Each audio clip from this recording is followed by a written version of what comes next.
It is 6 o'clock. I'll call this meeting to order.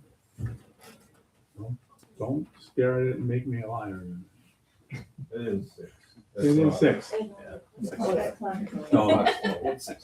Roll has been taken. Need a motion to approve the agenda. Second. Motion by Bart, second by Doug to approve the agenda. Any questions or not? If not, all in favor signify by saying aye. Aye. Opposed? Motion is carried. Moving on. Minutes of the previous, approve the minutes of the previous meetings. Make that motion. I'll second it. Motion by Bart, second by Doug to approve the minutes of the previous meetings. Any questions, additions? If not, all in favor signify by saying aye. Aye. Opposed? Motion is carried. Public appearance. Adam, you're up. All right. So I'm Adam Dykman. I'm a rate analyst for WPPI Energy.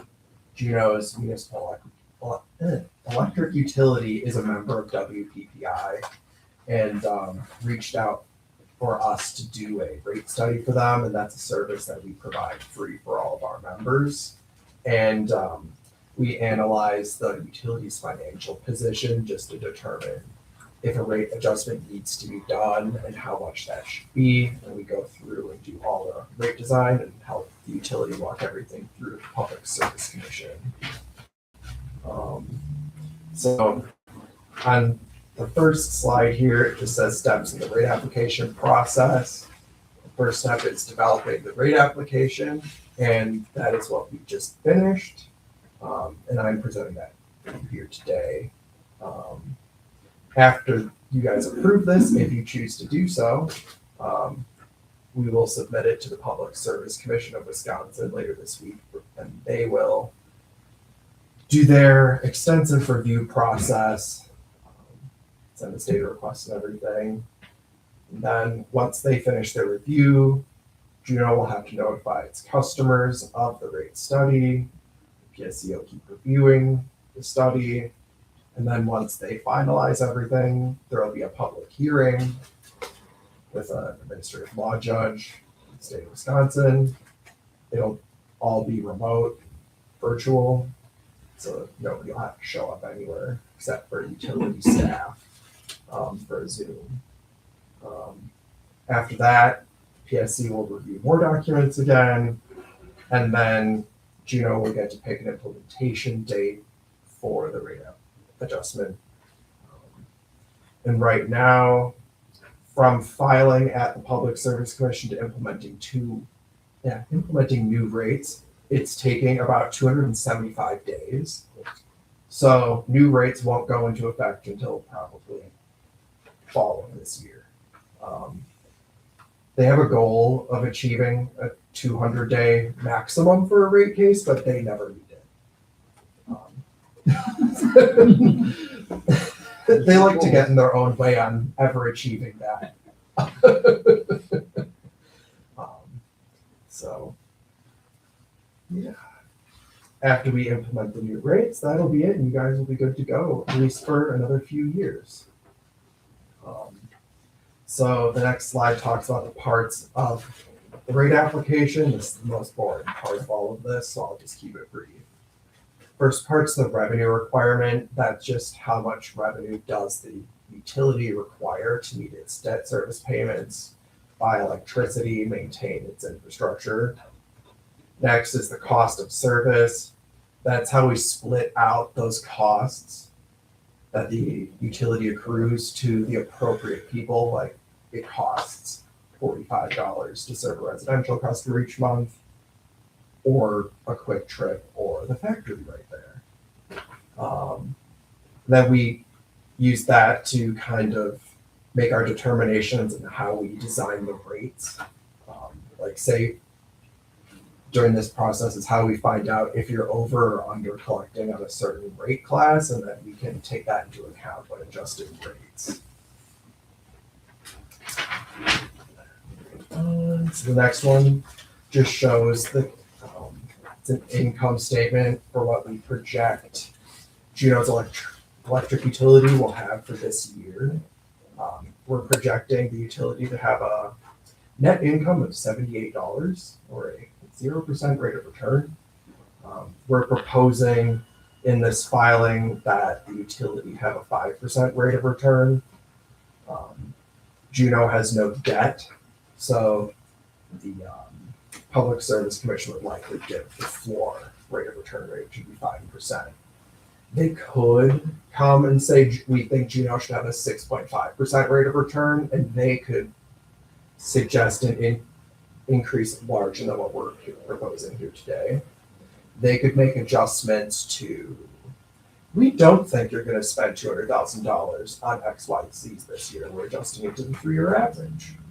And then that'll change the overall increase. One thing to note is we're proposing a 3.76% increase. Juneau's last increase was in April of 2020. Since then, inflation has been 26.86% in aggregate. So Juneau's electric rates, when accounting for inflation, have actually declined significantly, even with this rate increase. So good job, Juneau Utilities. You've been super efficient and kept costs down. But overall, in the end, whatever the increase is approved at the Public Service Commission, it's going to be different than 3.76%. We can just skip this factors considered in rate design. We've already kind of covered that. The next slide just kind of goes over some of the basic changes we're proposing in rates besides just adjusting the energy charges. We're proposing just small increases to the customer charge for every customer class in Juneau. That is just a way to recover a utility's fixed costs that it costs to serve a customer each month. And what that means is how much does it cost to run the line out to everybody's house? Everybody has to pay for that. So that's why we collect a fixed charge, and Juneau's fixed charges right now, it's only $9.50 for a residential customer, and that's among the lowest of any WPPI member in Wisconsin, of which there are 41, and it is much lower than any of the investor-owned utilities in Wisconsin, but they're all $16 or $17. So we're proposing to only bring that up to 11. And the Public Service Commission may come up with a different number than that as well, and they do their own alternate rate design. We're also proposing to add a new rate class. That's a large general service class that covers larger small businesses, is what I'll say. So not quite as big as a Quick Trip, but something a little smaller than that. That helps better collect the cost to serve that specific size of customer rather than having them be on the rate class they wanted before. In the analysis we did, even with the rate increase, the increase to these customers will be less for almost all of them than it would otherwise have been. And then we're also going to simplify Juneau's lighting rates for all the street lights in the city, and that's going to help reduce administrative burden. And that is something that we have talked to the Public Service Commission before about, and they're open to the idea of simplifying it. So hopefully they act like they're open to the idea of simplifying it when we file this, because Juneau is the first one that we're proposing moving to just an LED, non-LED lighting tariff. All right, moving to the next slide.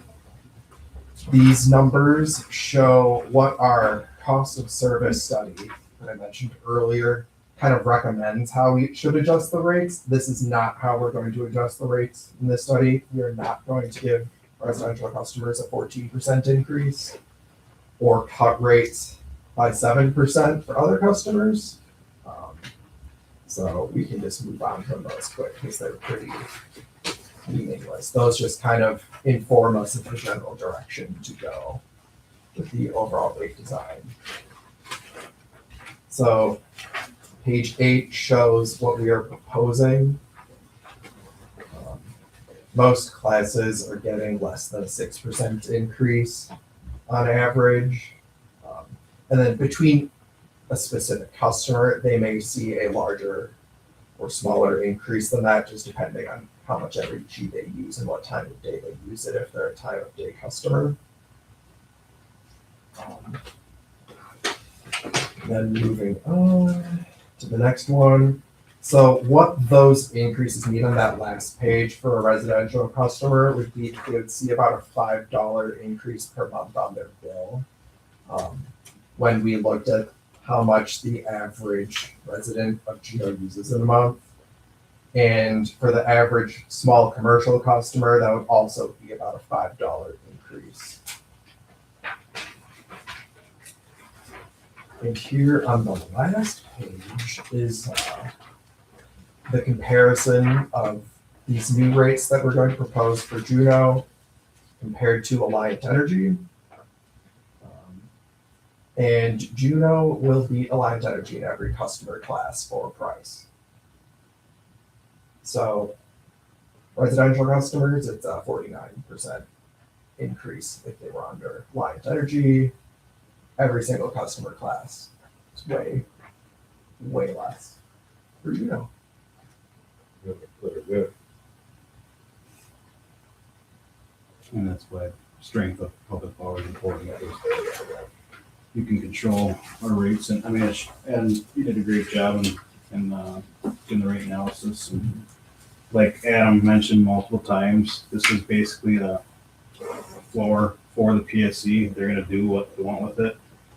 That actually happened in our last rate case. Can't remember what the proposed rate, but it was PSC gave a higher rate increase than what we was proposed. So this could be the same thing. It could go both ways. They could give us more or less, depending on what PSC decides that day. So It's all subjective on the employees that are assigned to the case, it seems like. I have a question. Yeah. You mentioned about the electric not having any debt, which we don't at this point, but there is talk that we're gonna be doing $500,000 loan. Just hear that this morning. Oh, okay. Yeah. Lori told me about that. So we could come back for another study in like 2 years or something, or next year, and Yeah. file And again. what was discussed is, at that time of beginning this rate case analysis, we didn't want to hold a rate case, not knowing when that borrowing was going to take place. Right. And it seemed more beneficial to move forward with this rate case.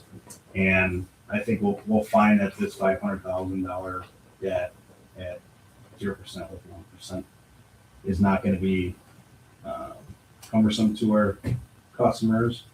But if there is a case where we do need to go in for rate case analysis, we can always revisit in 3 years, 2 years, whatever that may be. Obviously, we'll watch what that rate of return is over the years and go from there. We just didn't want to hold up the process of Yeah, when this would take place. I just didn't know if it would really make an effect or not, because, we've got it in the budget that we're able to take care of the loan. And with those common facilities reimbursement payment from ATC, I don't think that impact is going to be as high as we think it. I don't think it's going to be that impactful. And if you do come back in 2 years, the process will go more quickly. Right. Yep. With the Public Service Commission, so. That's all I have. Oh, happy to answer any questions best I can, if you guys have any. I thought the last time we went for a rate case now, and we were looking at raising our flat fee Yep. to $13. Yep. And then I think some comments were made possibly during this meeting. It was adjusted then. Yeah. But like, It was cut down at that time, and and fixed rates are there, like Adam said, they're there, whether or not you use it a single KWH or not, that infrastructure's in place. There's administration costs for staff. We have fixed rates as well that need to be recouped somehow, and that's the easiest way to collect that revenue. So, I mean, with proposal of $11, we're still way under. I know what my line energy bill says, and it's not even close. So, I didn't mention it earlier, but the specific number for the monthly cost to serve that the utility accrues to itself for each residential customer in Juneau is $34.22 a month. So $11 is a third of that.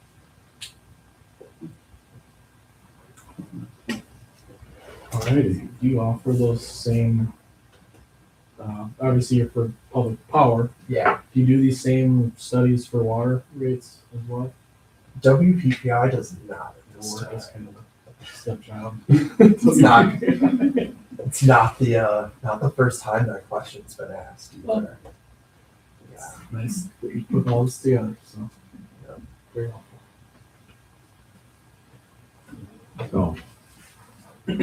What, I suppose you need, and I can always let you know, Adam, because Yeah. we have it later in the agenda for The uh, actual voting. the actual voting. And I can contact you more. Sounds good. So you guys don't have to wait around Yeah, that works for me. and use up your evening. I'll let you guys discuss Sounds good. zoning and whatever now. no, That's a different meeting. No, don't want that one. I had to do one of these for New Glarus once, and they just were going back and forth for a half hour about purchasing a site for a library before my Oh, presentation. no. And it was like a 90-degree July day, and they didn't have air conditioning. And it was the first one I ever did. Even worse. Yeah. That was a fun time. This is much nicer. So we're trying to get you guys on first date. Yeah. like- Yes. Appreciate it. Yeah, appreciate you coming out and safe travels home. Watch for deer. Go look at the man out there. Who's that? That's my wife's man. There were a ton of geese out in the field. So I Oh, was yeah. like, imagine, I'm like, I'm gonna hit one of these someday. Yeah.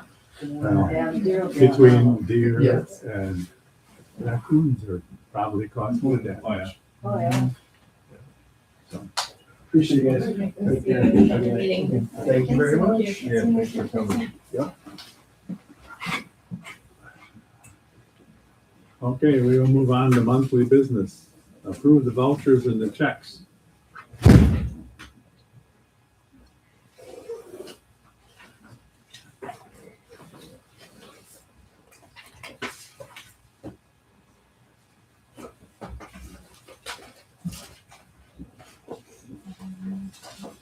Anybody have any questions on any of those?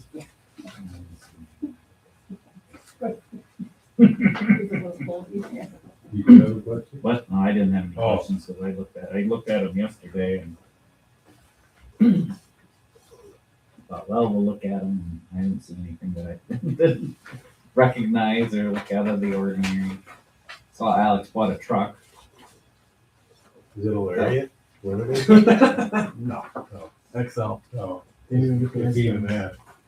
You Okay, can't get a fancy Yeah. one on that regular cab truck anymore. I will entertain a motion. I will, second. All right, I'll make the motion. Oh. I was waiting for I'm you- sorry. I was waiting for you to Yeah, make the I'll- motion, I'll and make I it. was second. I'll make the motion. All right, and then I'll second. All right. Motion by Doug, second by Bart to approve the vouchers and the checks. And if there's any more discussion, if not, all in favor signify by saying aye. Aye. Opposed? Motion is carried. Prior month's income statement. I don't know what you're gonna do with $78 here. I was gonna say, yeah, there is. Trust me, I'll be operating at a tight budget this year. Is that, that's what's left at the end of the month or the end of the year? That's what we're gonna bring in the end of the year. Well, how do you even Well, cover any cover raises this or anything? Or is that all figured in? That's all figured. Oh, okay. We get enough pizza. If Ron's still ever opens that.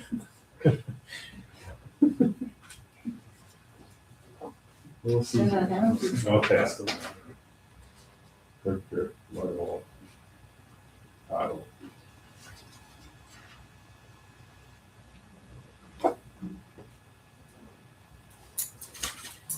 See what other people's good for right now.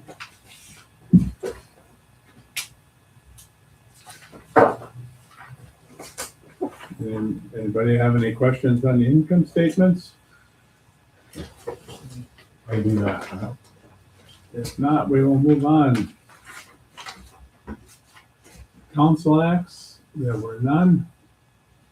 Consumption and loss.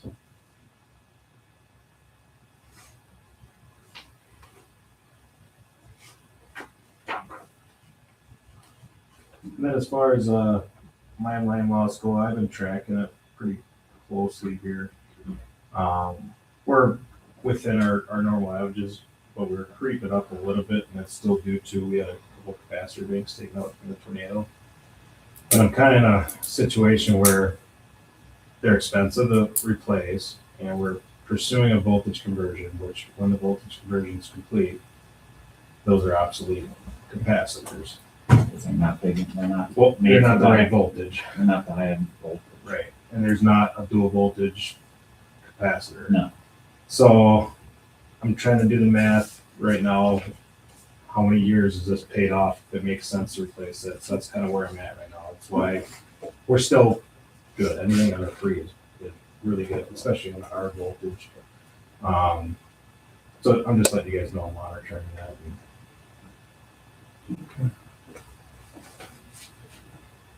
The infiltration from the city. 810,000 gallons. 5%.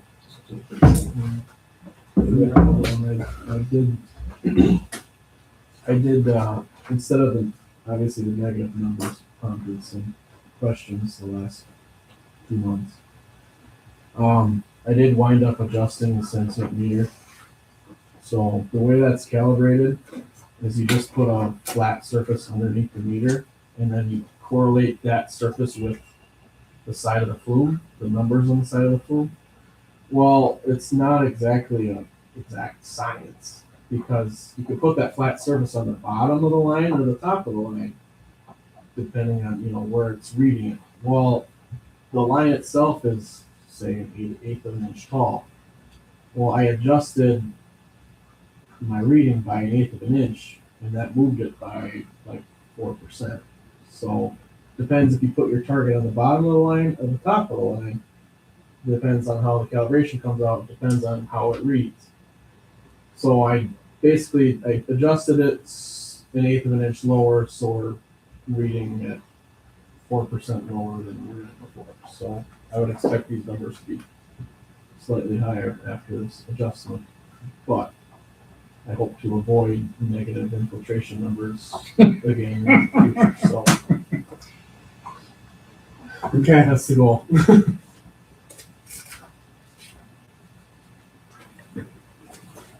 and moving on, if nobody has any more questions on consumption and laws. Delinquent customers. Yeah, you're busy now. It looks like it. Yeah. Quite a bit. Have we- Usually you don't see that quite yet. have No, the people Although started to people pay? are starting to pay, they got their tax return, huh? yep, you can definitely tell, Makes sense, actually. it's, yeah, it's starting, but it's not near where it needs to be. We'll see what the next 3 weeks brings. Maybe the letter that says it's a cancer email again. When does the letter go out? I'll probably do it Friday. Friday or Monday, so they should receive it by the 15th of March, 13 more days. which is 30 days before first estimate. Oh, it's not in April, it's in March, right? Oh, The letter goes out in The letter March. goes out in March. Oh. We The don't first get that. disconnect is April 15th.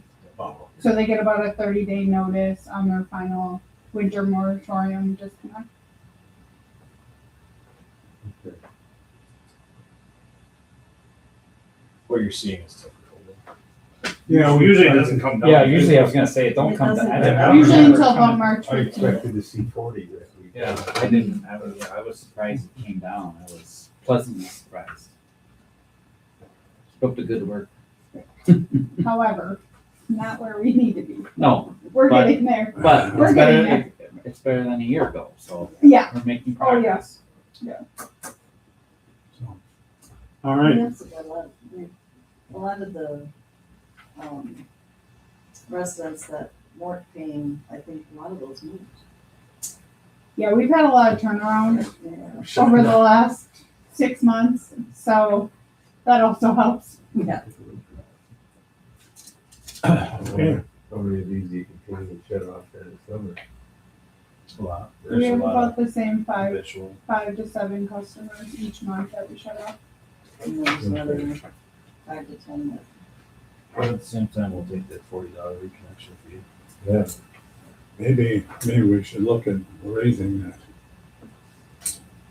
Well, Can we do We're that? definitely Or below. Can we do that as part of the PSC thing, or?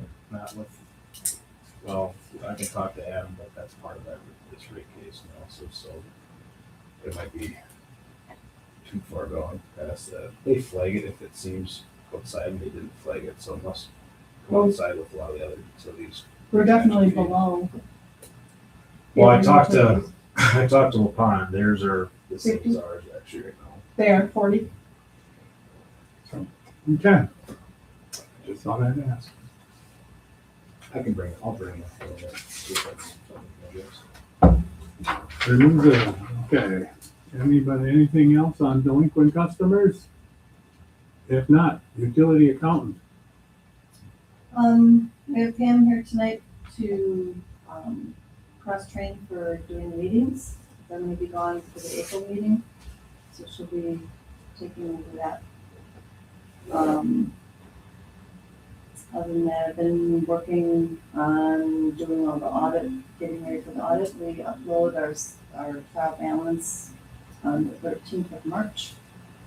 And the auditors come in on the following Wednesday, the 18th, for a day, and then they do the rest of it remotely. I've been working a lot with training on the new software, the open point software, for the job costing and asset tracking, the CPR records and stuff.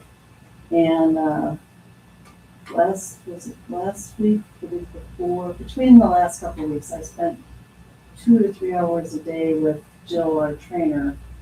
I would say at least 3 days a week. So, but today I did do our final journal entries for closing the jobs into our accounting software. And everything is looking good, and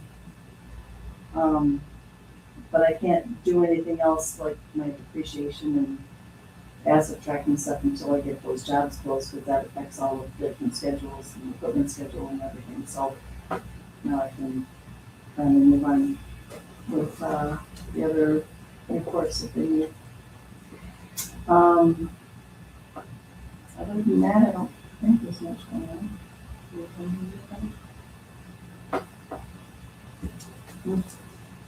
Anybody have any questions for Lori? If not, moving on. Nick, First up on my, discuss and possibly approve the rate case application to the PSC that Adam presented. Like Adam stated and I stated, this is an application, goes to PSC, they're ultimately gonna review and decide what those rates are gonna be established at. I think it's wise for us to move forward with this. It gets us ahead of the curve, especially with a lot of other utilities going into the portal to do the same thing as us. It's a relatively low rate, proposed rate increase, but it does secure us financially, as you guys saw with our 2026 income statement being $8 proposed. So something needs to be done, and in comparison to what that we see, we're still way lower electrically speaking, in comparison to Line Energy, investor-owned utility companies, and then if you pay numbers for that. Okay.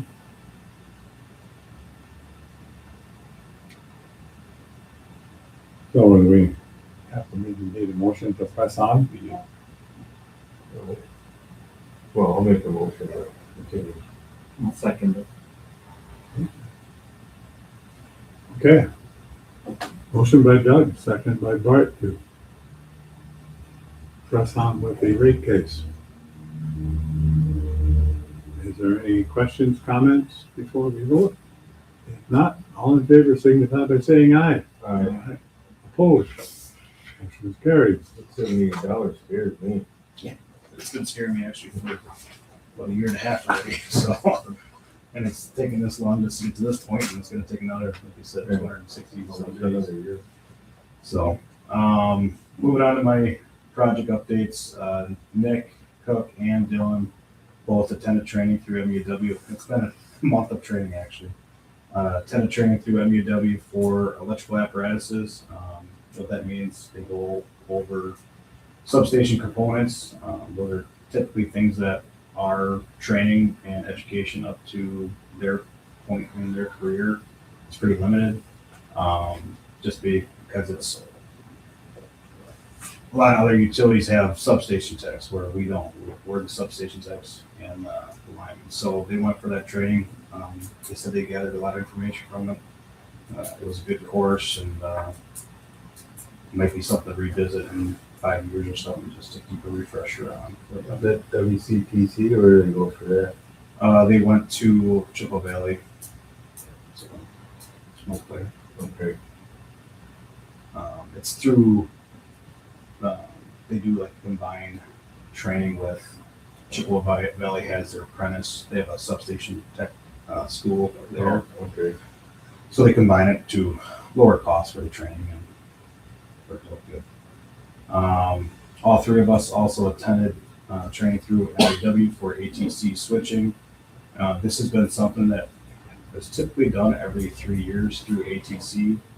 And over the last probably 6 years, 7 years, ATC kind of has stopped providing the training or getting the word out there that there's training available. After the tornado, we had like just a lot of discussion because they were surprising how much switching that we did with the transmission, and that kind of stemmed how everybody else's trainings through the membership of WAW. So ATC did provide some training on it. Did not go well. It was not a good course. It was a free course. But at least this is something we can work on because we filled out a survey and told them what we want in the future. And this will be something that they're going to do more often, like every 2 years, but with the input of what we provided. We also had our quarterly training through MUW where we go through our quarterly sections throughout the year. And this month was traffic safety. We go through different scenarios of 25, 35 mile an hour signs, having tapering cones, proper signage. When flaggers are needed, etc. So we did that. We also went over some bucket truck safety as well. We had our truck inspections done through utility sales. That is a joint purchasing bid that WPPI bids out for truck services through our membership. Utility sales won that bid. They came down and inspected both our vehicles. Both the bucket truck and Digger Derrick had some things that needed to get addressed. They're very minor. Both were about $1,000. Just hydraulic hoses that were rubbing, decals that were scratched off that needed to be present on the trucks. But the most significant, I guess, find was the bucket truck had a air sensor leak on tank 1, which we did notify them under coming actually happened about 2 weeks before they showed up. That is a warranty item that is done through International. So that truck is actually at Lakeside in Madison right now. And it they called me today and that it's done. So we've been without a digger and a bucket truck for about a week. And I've been quite nervous this whole week, and thankfully nothing has happened. So tomorrow morning we'll be picking that bucket truck up first thing to get that back in our shop. Since both trucks were out, we went through some of the shop organization. With that tornado, we decided we're going to organize a lot of our components differently. That way they're easier to track. Since inventory was a disaster with the tornado, whether or not you would have it neatly put away the shop, probably the results would have been the same. But we did change how our equipment is set up in our shop now. So our vac trailer, new vac trailer was delivered.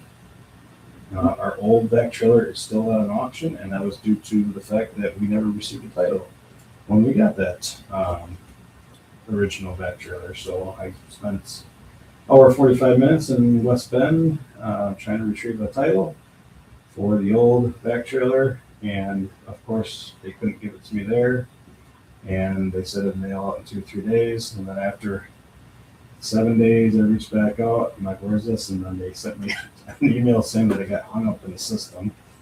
So the old vac trailer is actually, Alex was kind enough to have it stored out by him, since we don't have the capability of storing those or having any room here, and we don't want to have that out in the cold and freezing water lines, even though it is winterized.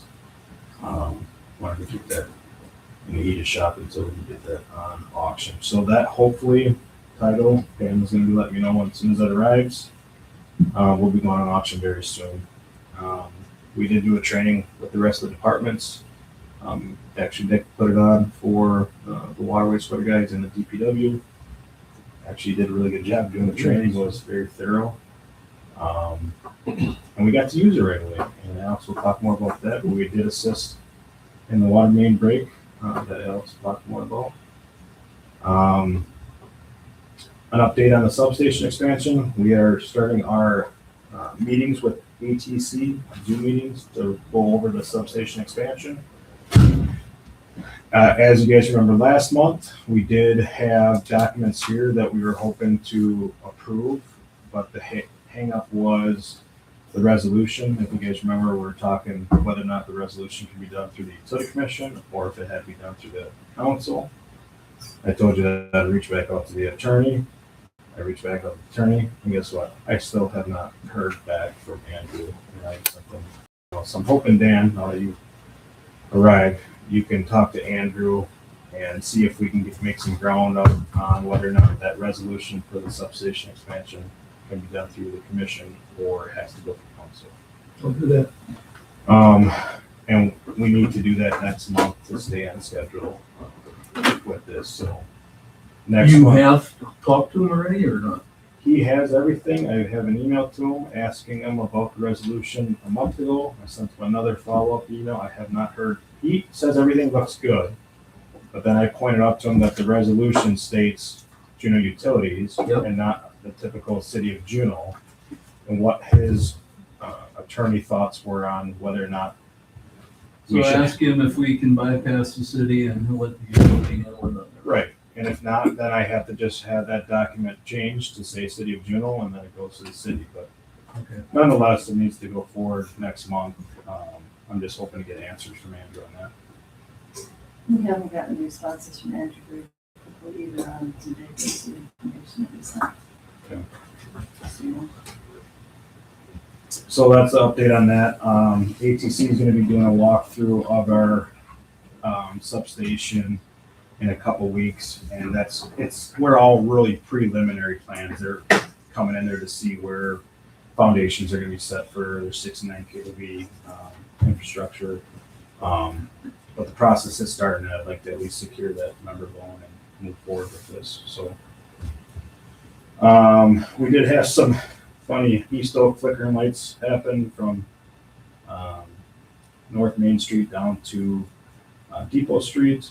Ended up being the contactor was going on and off as a result of the photo eye. The photo eye was replaced and those are back in operation. We did some minor tree trimming along the Goose Trail, and we did identify there's a few trees that we will only be taking down, but I do need to talk to Dodge County because it's a little outside of our easement. But they were identified as a higher risk tree as far as taking out and then having the wastewater treatment plant being out of power. So hoping to get that settled with Dodge and we can move forward with that. Also went through an inventory. We are fully LED. Spoke to you guys that a little last month. We do have quite a bit of brand new high pressure sodium bulbs that I'll be seeking to hopefully do a bulk sale. I know I did talk to Dan and see hopefully if the Dodge County Fairgrounds is interested. We're going to sell them at a discounted price from the new price that we bought them. Who knows? I bought these 2 years ago, 3 years ago. So, but they are brand new in the box. So I'll be seeking out the fairgrounds that want them. I'll be seeking out to hopefully find utilities that still have high pressure sodiums on their system to get rid of that inventory that we won't use anymore. Are you gonna put that on the live lines or something? As far as selling them, if I want to, well, I'll reach out to, I know Waterloo has high pressure sodiums yet and Sun Prairie, so I just reach out directly to their purchasing manager for Sun Prairie and talk to Barry at Waterloo if the fairgrounds doesn't want them. So, yeah. Okay. Anybody have any questions of Nick at the time? If not, moving on. For the benefit of Dick and Dan, we did approve to progress with the rate case. And at this point, just for understanding, Dan, you know this, WPI does a rate case analysis. They develop proposed rates throughout all the different rate classes. What they propose can be completely changed by the PSC. Basically, they're setting the floor for the PSC review, but they change whatever they want. But PowerPoint's pretty clear. It does show that our rate of return for next year is 0%, which is why we're going for this. The process is going to take about 200 to 265 days. So It's just preliminary stuff. this is preliminary stuff. Now it's going to go on the PSC's hands. Okay. Moving on. Alex, So first item I had was to talk about replacing natural gas piping at well 2 here. We've gotten a couple of love letters from Alliant Energy stating that we have penetrations of gas lines going through walls that aren't correctly wrapped, I guess they claim they need to be. So I got a proposal from a couple different places, and while Beckers was here looking, we found that the fluid piping off of our unit heater in the well house as well is significantly corroded and requiring replacement pretty promptly as well. So they would be doing that at the same time. And the quote actually came out to, Beckers came out at $2,470. So technically I could have just bought it, but might as well get a motion while we're here, do that close to $2,500 to have that replaced. I don't have a good way of paying for it other than out of cash, unless you can find it somewhere. Okay, I'll do it. But We break that down? the quote was to rework. So within this, it was gonna, because we have 2 gas meters servicing this property, we're gonna basically remove the second gas meter that's servicing only the well house, and we'll just split the gas bill for this property. I don't think there's any sense in paying 2 meter fees for. Which one's the generator probably? Generators off of It's yours, off ours. which I think the generator is just as much ours as anything, so. And obviously utility office, I think is. I think it's a more fair way of Separating. or dividing the Yeah. cost of natural gas, and it does free up a meter charge. So, and that gas service has been flagged for 13 years. That's Since I've been here. wrapping it with a good grade electrical tape and spray painting it. That's all that is. That's why it was 2,400. It was what to say. It's a $200. Yeah, it was This is eliminating the. reworking the meters, sending new pipe through the wall in 2 different places, replacing the regulator for the furnaces. And so that portion was just under 2,000. And then the chimney flue piping was about 500 bucks. Is there anyone else that can do the work that you should get a second quote or no? So I had a second quote through KS Mechanical in Hartford, was $2,900. I talked to Rick and all see you guys typically use, so. Yeah. You typically use Clucker. I have been. Yeah. I've had good luck with them. I know where I would be using too. Yeah. And they do a lot of light industrial work, so the same what we're talking about. And I typically use their Clucker or Richter. Richter sometimes can get here sooner. I mean, that's in case you don't use them. But Collector put in the heating system here. Yeah. The hot air system. All right, So we don't know where the money's coming from though. I didn't know any prices or Sorry, anything, yeah, so I I didn't. really prepared it at all, other than, I mean, the gasket, you know, like you said, if it's been 13 years, they've been pounding us for it, that's not the end of the world, that could probably wait, but the chimney piping is, No, that can't wait. that can't wait. But I remember seeing Alex's budget, and there was room on both water Oh, yeah. and sewer. Yeah. Like, Yeah, we water, had mine. yeah, water had like, a lot more. So, that would be more water than That's, yeah. It's gonna be water, yeah. All righty, what's your pleasure?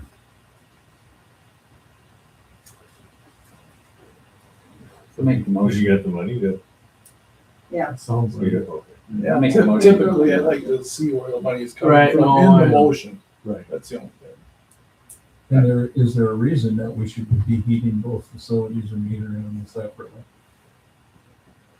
I mean, you're heating a truck bay with doors hanging open on on a fairly uninsulated facility where he's got the well room and the offices, if I remember right, are tied off of his meter. How lopsided are those? The offices are on Yeah, their this meter, is around, they're on electric meter. Okay. Yeah, we have the office. I think when we set that up years ago, I think we purposely just kept the well room because we figured this was 90% utility facility here, so. Because we have the offices. We might even have like, isn't there some forced air in your well? It's a little bit, Offices, the generator, our shop, and then some of the well even, so. So obviously yours is the lion's share. Right. That's why you're so willing. Let's get. Yeah, well, that's fine. Let's make a motion. that's fine.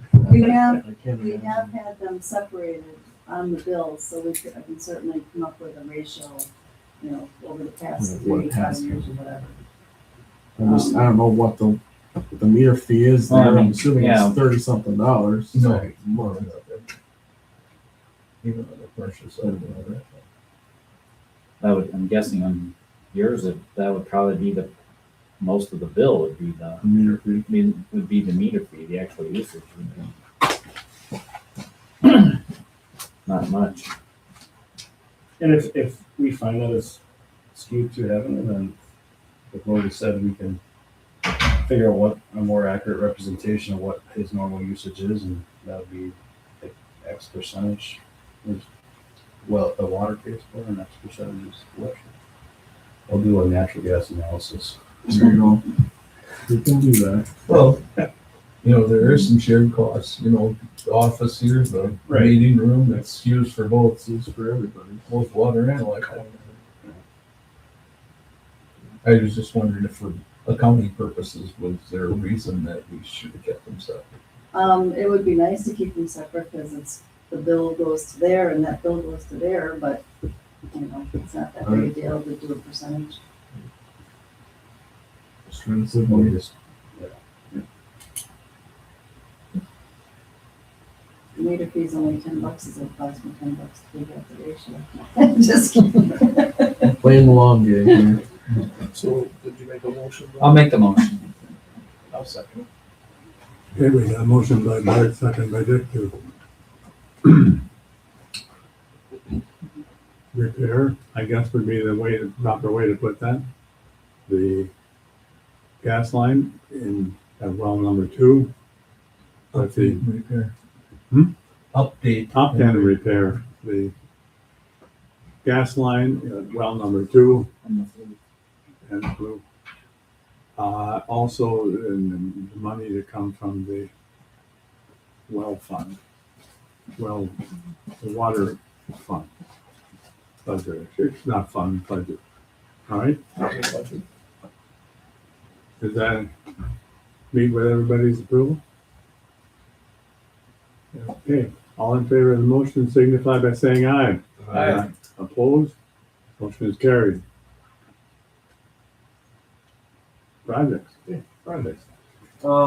We did receive our new spare mixing equipment for the wastewater treatment plant and the pipe racks that we purchased through the wastewater plant contingency funds. We'll be assembling those shortly. We did have to submit a violation at the wastewater treatment plant for daily ammonia discharge on the 26th of January. It was just one day, but it was basically that cold stretch of weather. Did that last year once when it was We like had that, wasn't it? that last year in cold weather as well. Well, that was a little bit longer. So last year we had the issues for a month or 6 weeks maybe. And we had learned at that time through winter to basically carry more solids in the plant to help with treatment through winter, because obviously you need more bugs because they act slower as they're colder.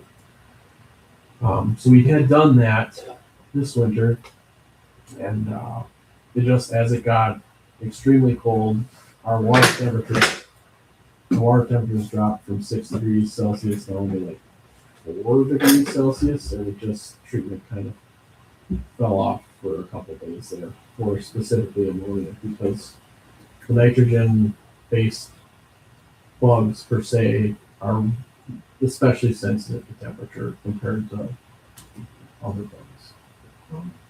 So as soon as the weather came back and our basing temperatures came back up, treatment went right back to normal. So I don't know if we're gonna try to put together a summary of kind of what happened and then get back with Evoqua, which was the provider of this equipment, and just say, hey, is this something we can expect, or is this, is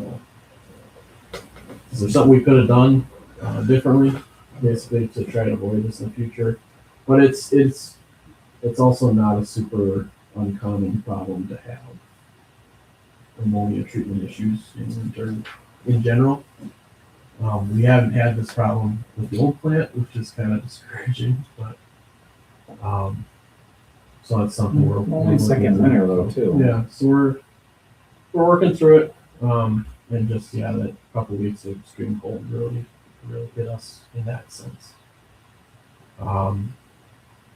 We're subsequently as well, we're starting to run into filament bulking in our digester, which basically means the bugs aren't settling, that we're trying to waste out and get rid of, which we believe is also temperature related, because this is now the second year about the same time we're fighting that as well. So we had we've been working, adding chemical to it, and it's putting the sludge in different tanks to allow it more time to settle than you normally would. But we've been getting it to thicken up as well as we need it to. It's just been a lot more input to get there, and basically a big thing we have to do too is to just get rid of a bunch of that sludge, get it out of here, and that'll help us not grow that bacteria that's hurting us. So where you'll probably notice our hauling bills will be about double what they normally are, Okay. but hopefully we can get that all back on track and then be back tomorrow. Applied Technologies is continuing to work through our initial design on the UV system. We had a few meetings in the last couple of weeks talking over hydraulics and layout and how this is all going to shake out. So they're hoping to attend next month, barring everything else major going on. They're going to send us out to see what they've come up with and what the plans will be. So that's what I have for wastewater. Water, we did have a water main break on, when we repaired it on February 19th. That was on South Street. We found that it started leaking somewhere around Saturday the 14th, so we got it fixed within roughly 5 days. But it's really difficult, especially in the stretches of the new roads.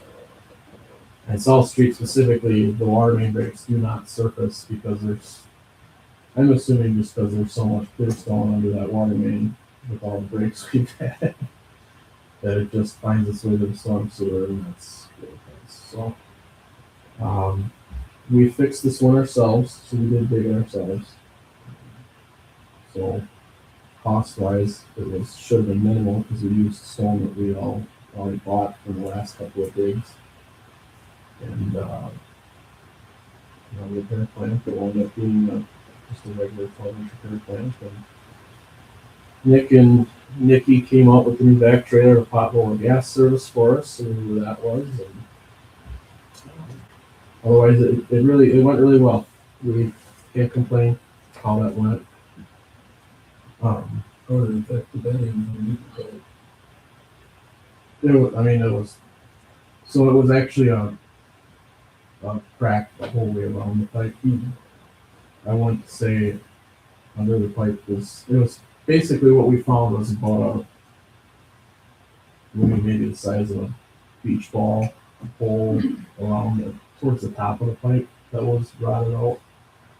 But I've seen a lot worse. We must have got some bad pipe.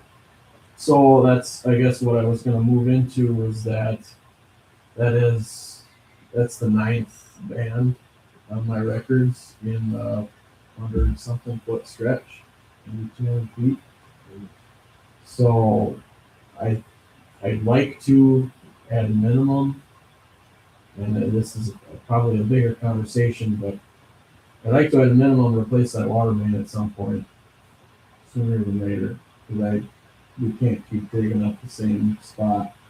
We literally, when we dug it up, we hit another band trying to find the hole. This band we put on was 6 feet from the last band. It was in the same hole. So it's just a really bad. Well, the thing is there's no stone in it at all. It's just, they threw new pipe in site soils and they bedded it in site soils, and that was it. It was very poorly installed. That's not how we do things anymore. So, When was that installed? I'd have to look at the prints. I should have before I came here today, but I have at least 9 repairs on it already in less than basically half a block. So, Jeez, that ain't good at all. yeah. So I'd like to, at a minimum, get on some kind of project schedule. And I know we just paved that road, so I mean, if water has to pay for the whole project, if it means we just cut out the north lane, just replace water main, at a minimum we gotta do that. If that's next year, 2 years, 3 years, just at least it's gotta get on a schedule somewhere.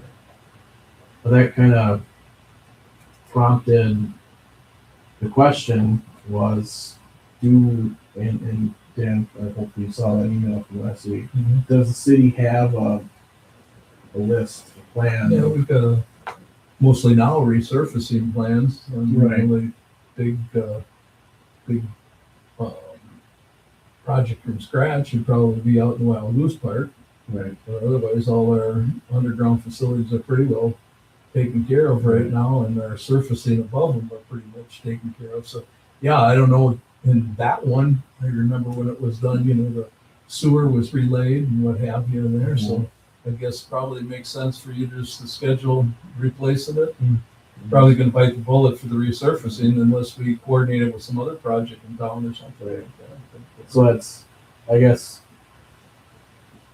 in my opinion, I think there's a lot of, and you can speak up if you know this, but it seems like nobody's seen that list. So, I went through emails and I found that back in July, a long time ago, there was an email that expressed to have a sit down and go over these proposed prospective jobs, but I don't think that was ever carried through.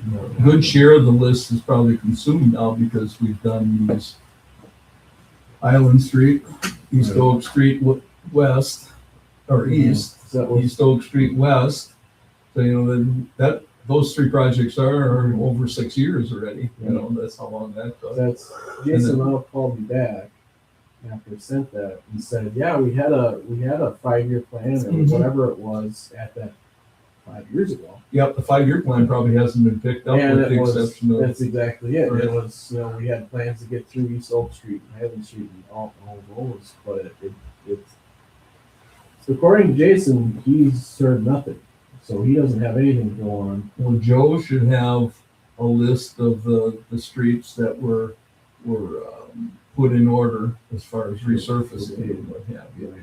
We're pretty much at the end of that list for major reconstruction projects now, because we've got pretty much, like I said, the only other one that comes to my mind besides East Center Street would be the Wild Goose Park, as far as if you're gonna execute full improvements out there. Bigger projects, yeah.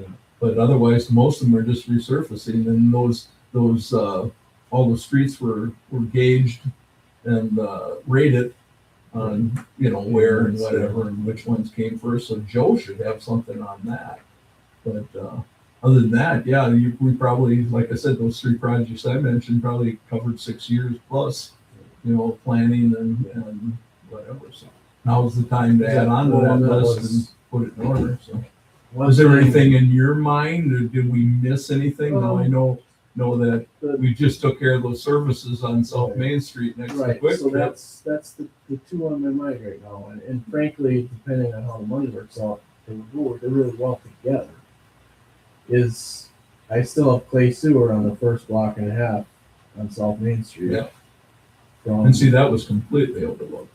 Quick Trip down to basically the old school there. Sounded to me that would be a nice combined project that would do Yeah, your water main water and your main sewer, with at the same time.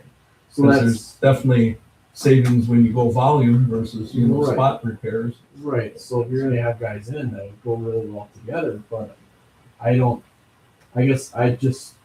never been in the seat to put anything on that list and how to get it started. So Yeah.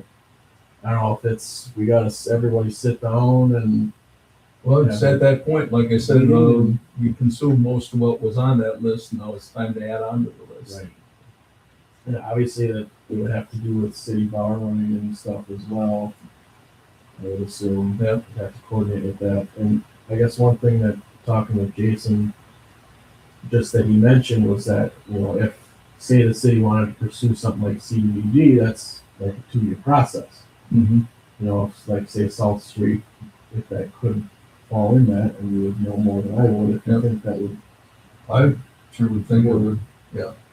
So if that would qualify, obviously that's a lot of free money that the city could pursue. I don't know what the income levels of those people are down there. It's probably doubtful. I don't think we would. No, I'm not thinking about the income levels.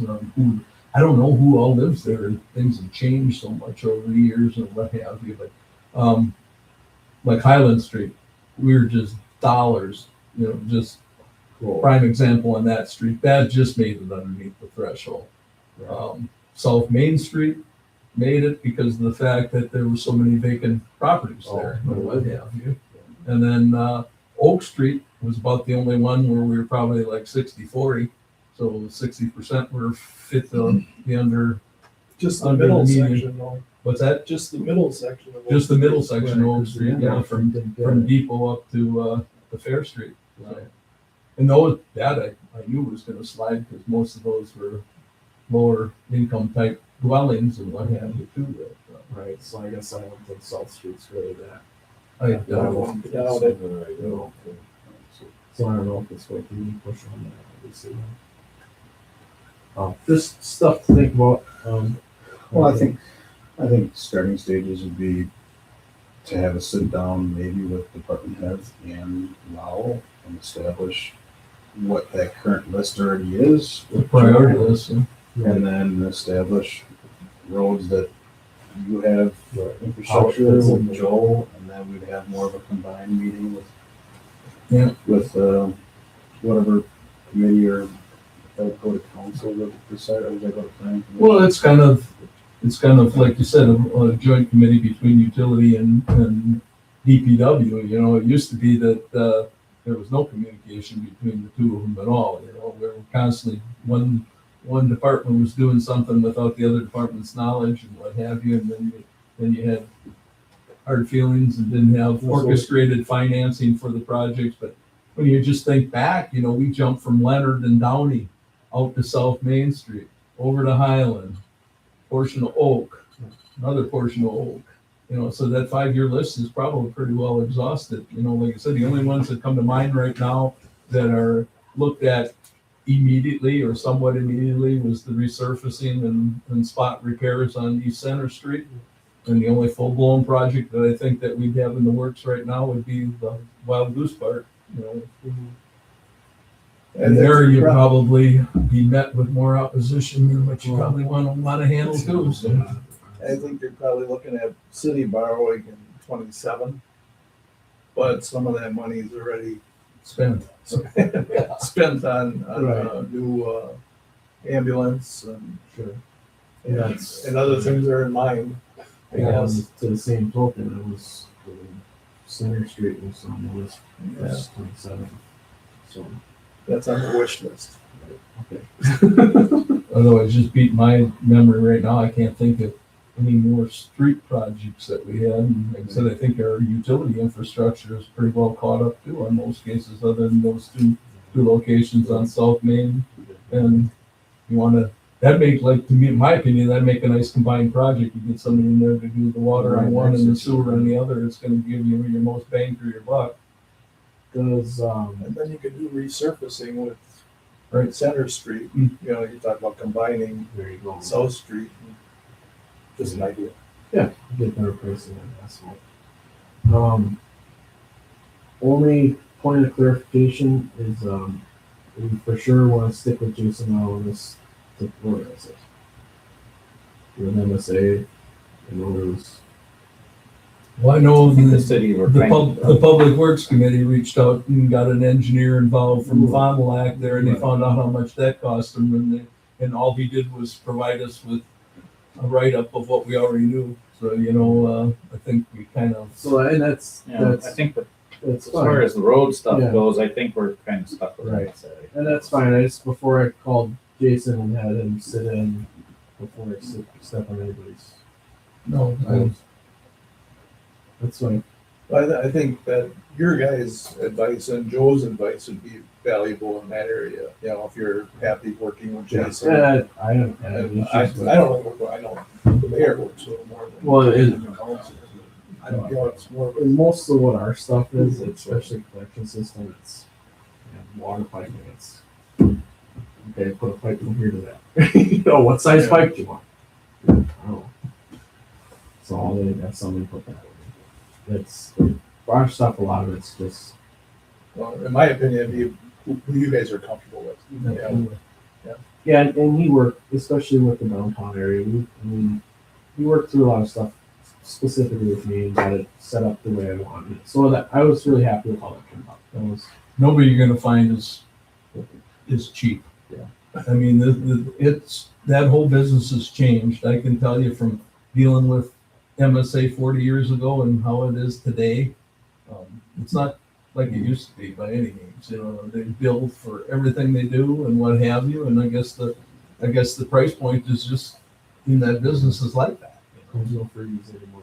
But if you're gonna sign up with an engineering firm that's gonna be billing you for travel time from Madison or Milwaukee or Fond du Lac or Green Bay, you're not gonna save any money in the long run. And the big thing is MSA's got a history with the city of Juneau. They know what we have for infrastructure. They know how we're set up, how we're looped and what have you. No, Thanks a lot. that's fine. So I guess I'll try to plan something to at least get everybody on the same page. Sure. So, I think you're heading in the right direction. Yeah, I apologize for if that resurfacing or that road sheet never made it to the utility ranks here. and to me, it sounded like there was something on a notebook somewhere hidden. And that's probably all. It was discussed.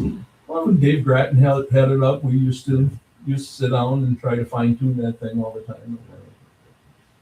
Okay. Otherwise, we had one of our fluoride scales stopped working properly. I have since we talked about the fluoride grants in the past, actually got the quotes and everything going. So we're going to actually pursue the application and get that going so that the fluoride scale and everything can be replaced under grant funded money. We did purchase a DR 900 spectrophotometer, but basically it's the meter that we test water with. That was purchased very recently under the guise of testing chlorine, but actually I was told that we could potentially even get that reimbursed through the fluoride grants as well, which I didn't think that would have worked, but we're gonna try to get that paid for too. So You're a grant writer. so that was one of those things that kind of just sat on for longer than we should have. And now we got something, a real reason to get it going. So we're getting that started right now. Beaver Plumbing came to fix the water valve that I broke at the credit union, and we were able to get that meter finally changed. They did also come. Beaver Plumbing came to the wastewater plant and replaced some the pressure regulator for our raw pumps, and they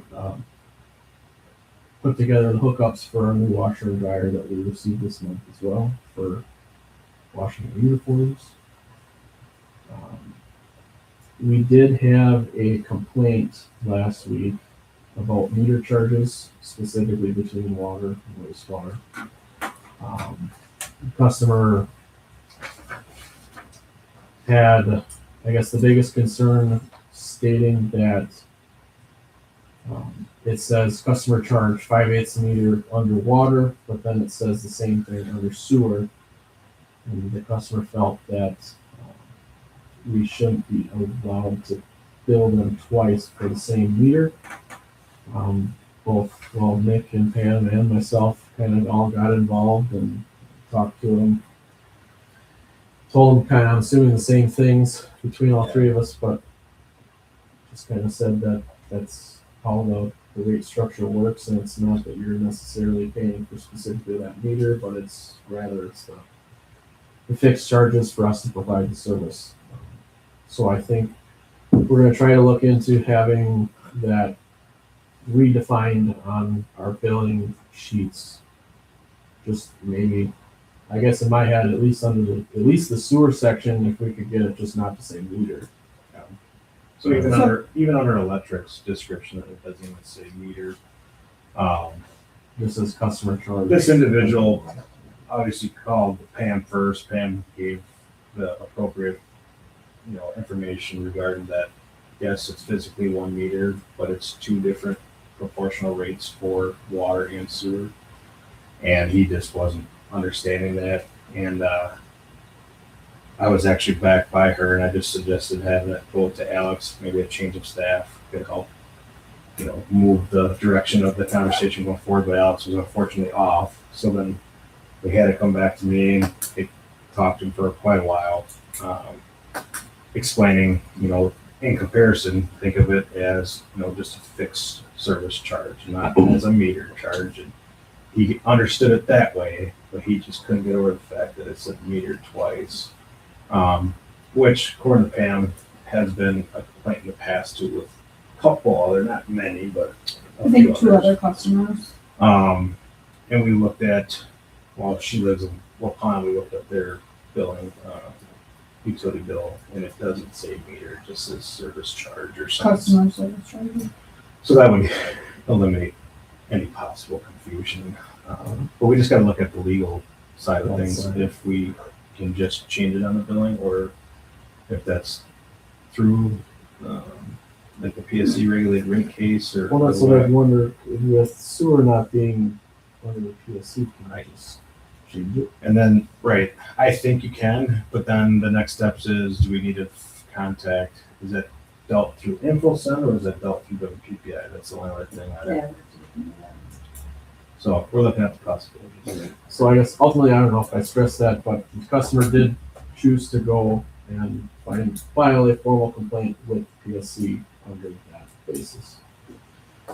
So I think it's just human nature that what now with our last increases on our fixed fees, we're almost up to $70 for electric and water before you draw the first gallon of water or the first kilowatt of electricity. And I think that's just human nature. People don't like that. You know, I got to pay $70 a month to have their meters in my house or on my house before I get to use the service. I think we're all a little like that. You know? However, that's still cheap.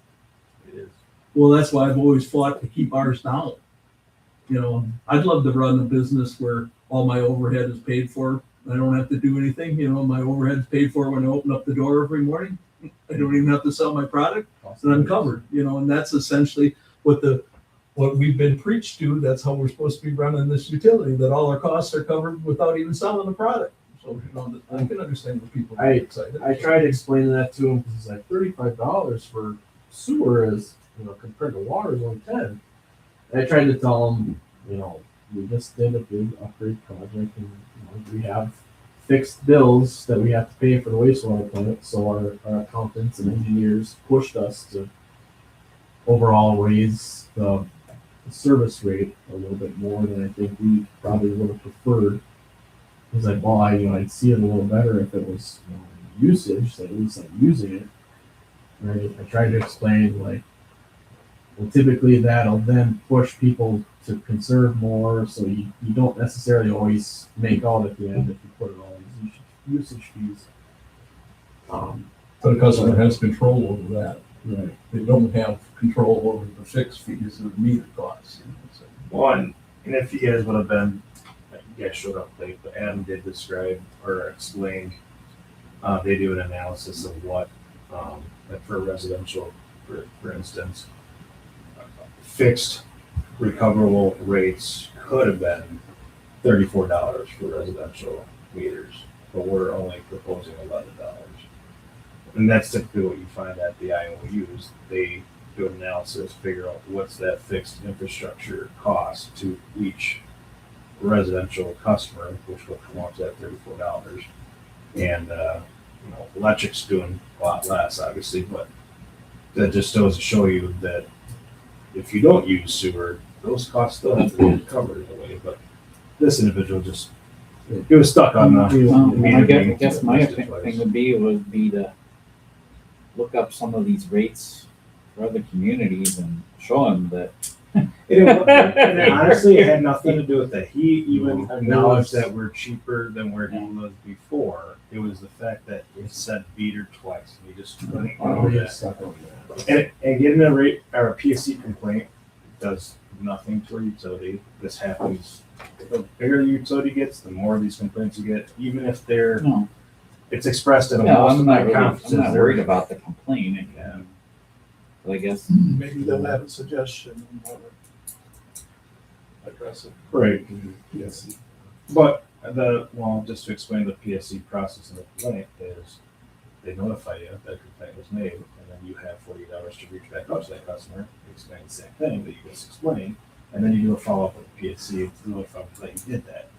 So, and that's as far as it and it goes. can be a revolving door, and they talk about this in conferences that you can go over and over, and they can keep filing complaints all they want. It's just the nature.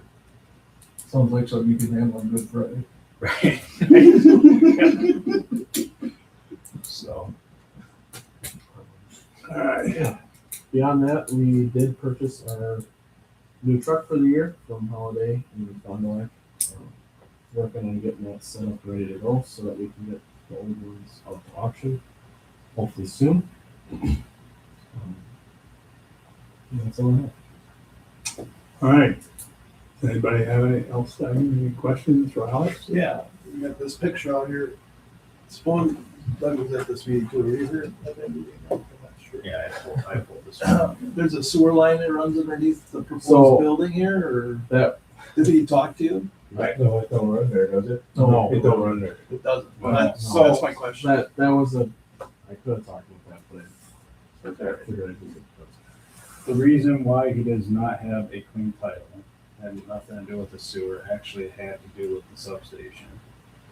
His title still shows that this is being one parcel, even though his title is showing that this parcel is the jot out lines, it still has documentation of this being a parcel with the easements for the substation. But back in 2010, there was a deed sale of $2,000 from Juneau Utilities to Christine Stager. I went up to the county, got it figured out, talked to his name Kyle, what was his name? Carl? Anyway, talked to Carl. All they had to do is he has to go back to the county and just clean up the recording of the sale and the parcel and then dropping the easement. Okay, so there's not an easement running over underneath this proposed building. And that was, I talked to Dan separately as well. If there was a sewer going through there, it's no longer there anymore. I don't know if that was abandoned in place. And we did a lot of searching, the title company wound up doing a lot of searching. We didn't find anything with regard to any easements for sewer water through the site.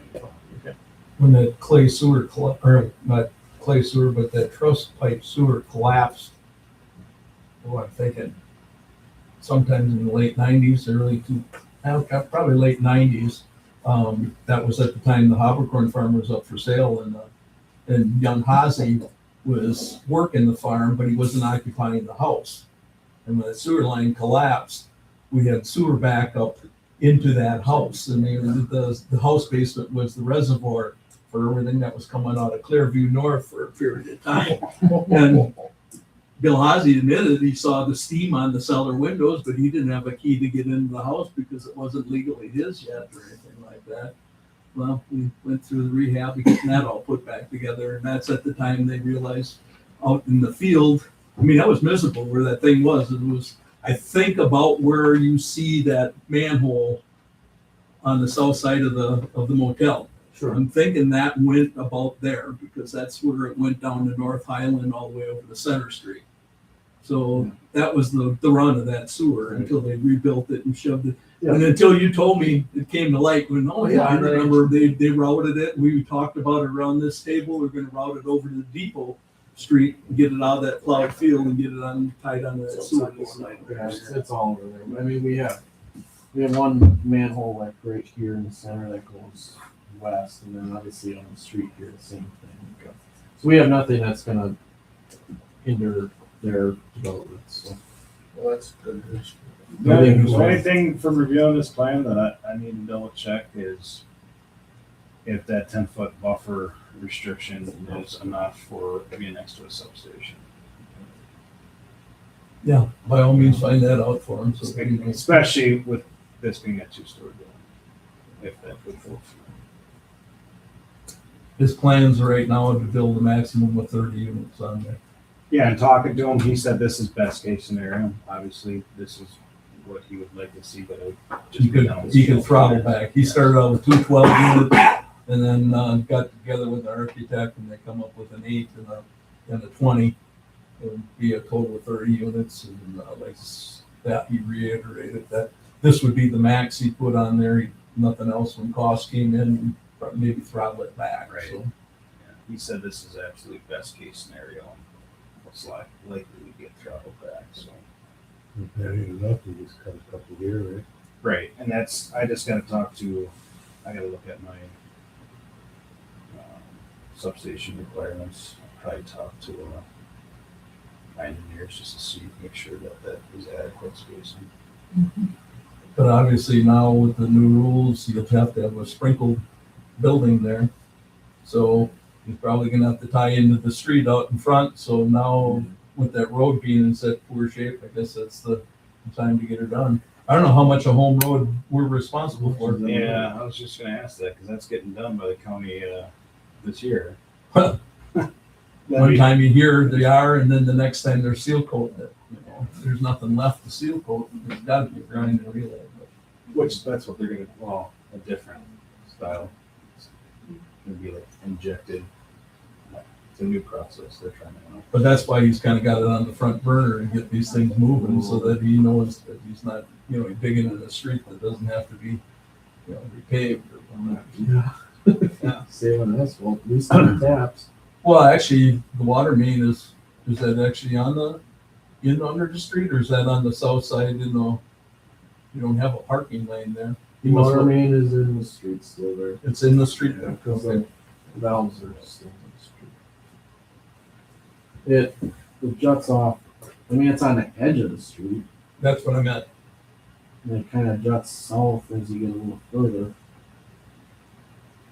You wouldn't have to, I don't think you'd have to cut a lot of asphalt.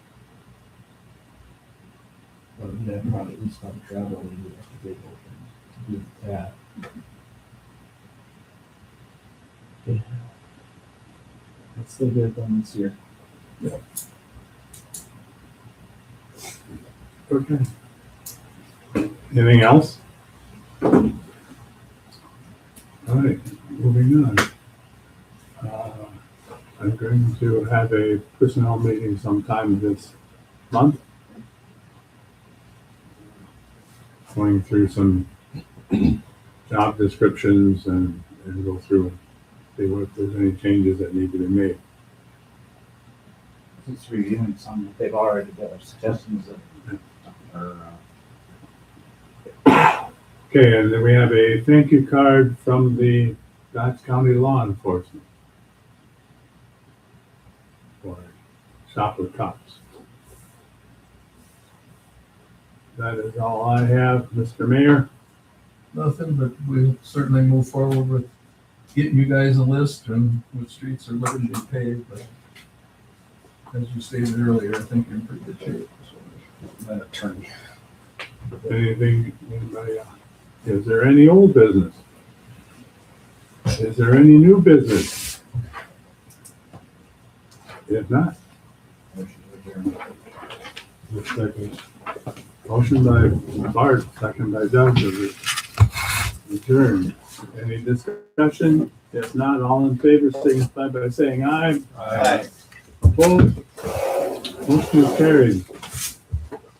7:27.